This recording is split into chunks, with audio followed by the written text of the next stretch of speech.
श्री सुखदेव जी ने कहा, परीक्षित, तुम्हारा लोकहित के लिए किया हुआ यह प्रश्न बहुत ही उत्तम है। मनुष्यों के लिए जितनी भी बातें सुनने, स्मरण करने या कीर्तन करने की हैं, उन सब में यह श्रेष्ठ है। आत्मज्ञानी महापुरुष ऐसे प्रश्न का बड़ा आदर करते हैं। राजेंद्र, जो गृहस्थ घर के काम धंधों में उलझे हुए हैं, अपने स्वरूप को नहीं जानते, उनके लिए हजारों बातें कहने, सुनने एवं सोचने करने की रहती हैं। उनकी सारी उम्र यूं ही बीत जाती है। उनकी रात नींद या स्त्री प्रसंग से कटती है और दिन धन की हाय हाय या कुटुंबियों के भरण पोषण में समाप्त हो जाता है। संसार में जिन्हें अपना अत्यंत घनिष्ठ संबंधी कहा जाता है, वे शरीर, पुत्र, स्त्री आदि कुछ नहीं है, असत है। परंतु जीव उनके मोह में ऐसा पागल सा हो जाता है कि रात दिन उनको मृत्यु का ग्रास होते देखकर भी चेतता नहीं।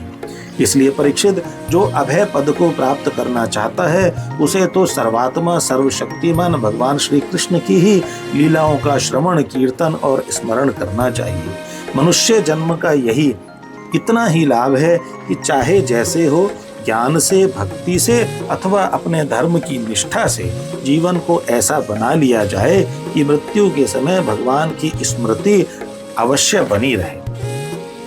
परीक्षित, जो निर्गुण स्वरूप में स्थित है एवं विधि निषेध की मर्यादा को लांघ चुके हैं, वे बड़े बड़े ऋषि मुनि भी प्राय भगवान के अनंत कल्याण में, गुण गणों की वर्णन में कमे रहते हैं। द्वापर के अंत में इस भगवत रूप अथवा वेद तुल्य श्रीमद् भागवत नाम के महापुराण का अपने पिता श्री कृष्ण द्वैपायन से मैंने अध्ययन किया। राजर्षि, मेरी निर्गुण स्वरूप परमात्मा में पूर्ण निष्ठा है, फिर भी भगवान श्री कृष्ण की मधुर लीलाओं ने बलात् मेरे हृदय को अपनी ओर आकर्षित कर दिया। यही कारण है कि मैंने इस पुराण का अध्ययन किया। तुम भगवान के परम भक्त हो, इसलिए तुम्हें मैं इसे सुनाऊंगा। जो इसके प्रति श्रद्धा रखते हैं, उनकी शुद्ध चित्त वृत्ति भगवान श्री कृष्ण के चरणों में अनन्य प्रेम के साथ बहुत शीघ्र लग जाती है। जो लोग लोक या परलोक की किसी भी वस्तु की इच्छा रखते हैं या इसके विपरीत संसार में दुख का अनुभव करके जो उससे विरक्त हो गए हैं और निर्भय मोक्ष पद को प्राप्त करना चाहते हैं, उन साधकों के लिए तथा योग संपन्न सिद्ध ज्ञानियों के लिए भी समस्त शास्त्रों का यही निर्णय है कि वे भगवान के नामों का प्रेम से संकीर्तन करें।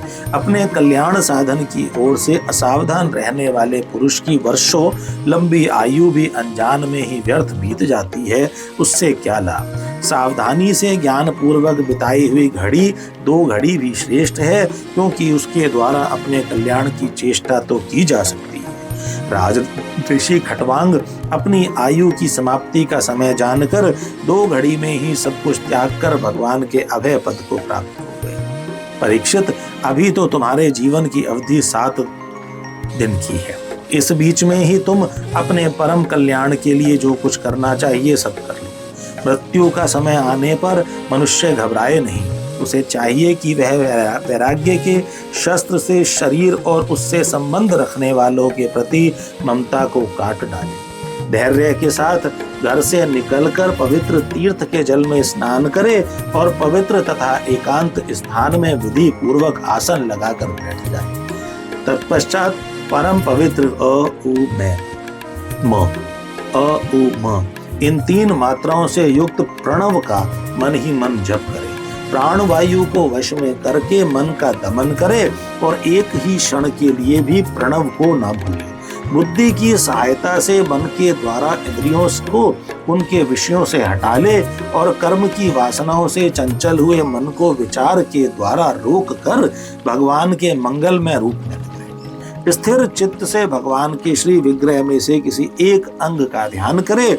इस प्रकार एक एक अंग का ध्यान करते करते विषय वासना से रहित मन को पूर्ण रूप से भगवान में ऐसा तल्लीन कर दे कि फिर और किसी विषय का चिंतन ही न हो। वही भगवान विष्णु का परम पद है, जिसे प्राप्त करके मन भगवत प्रेम रूप आनंद से भर जाता है।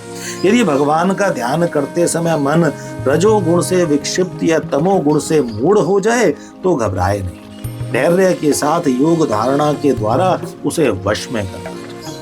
क्योंकि धारणा उक्त दोनों गुणों के दोषों को मिटा देती है। धारणा स्थिर हो जाने पर ध्यान में जब योगी अपने परम मंगल में आश्रय भगवान को देखता है, तब उसे तुरंत ही भक्ति योग की प्राप्ति हो जाती है। परीक्षित ने पूछा, ब्राह्मण, धारणा किस साधन से किस वस्तु में किस प्रकार की जाती है और उसका क्या स्वरूप माना गया है जो शीघ्र ही मनुष्यों के मन का मैल मिटा देती है? श्री सुखदेव जी ने कहा, परीक्षित, आसन, श्वास, आसक्ति और इंद्रियों पर विजय प्राप्त करके फिर बुद्धि के द्वारा मन को भगवान के स्थूल रूप में लगाना चाहिए।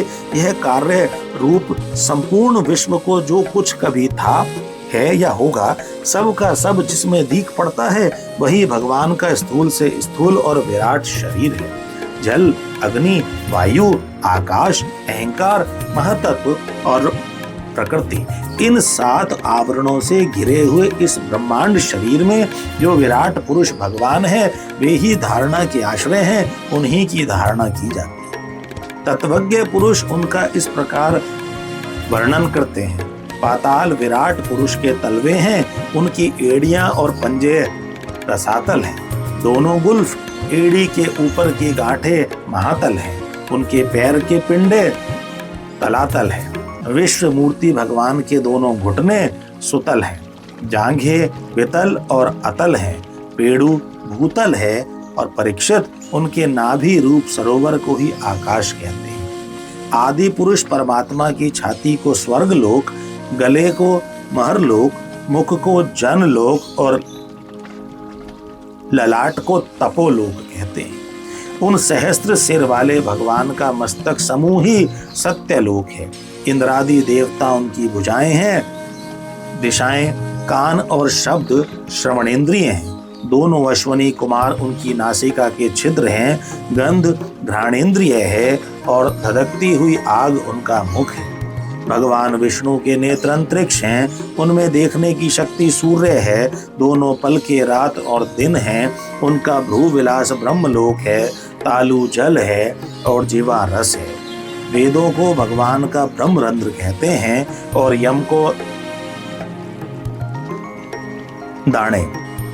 सब प्रकार के स्नेह दात हैं और उनकी जगन मोहिनी माया को ही उनकी मुस्कान कहते हैं। यह अनंत सृष्टि उसी माया का कटाक्ष विक्षेप है। लज्जा ऊपर का होठ और लोभ नीचे का होठ है। धर्म स्तन है, अधर्म पीठ है। प्रजापति उनके मूत्रेंद्रिय हैं, मित्रा वरुण अंडकोश है, समुद्र कोख है और बड़े बड़े पर्वत उनकी हड्डियां हैं। राजन, विश्व मूर्ति विराट पुरुष की नाड़ियां नदियां हैं, वृक्ष रोम है, परम प्रबल वायु श्वास है, काल उनकी चाल है और गुणों का चक्कर चलाते रहना ही उनका कर्म है।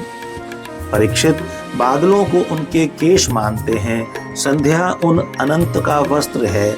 महात्माओं ने अव्यक्त मूल प्रकृति को ही उनका हृदय बतलाया है और सब विकारों का खजाना उनका मन चंद्रमा कहा गया है।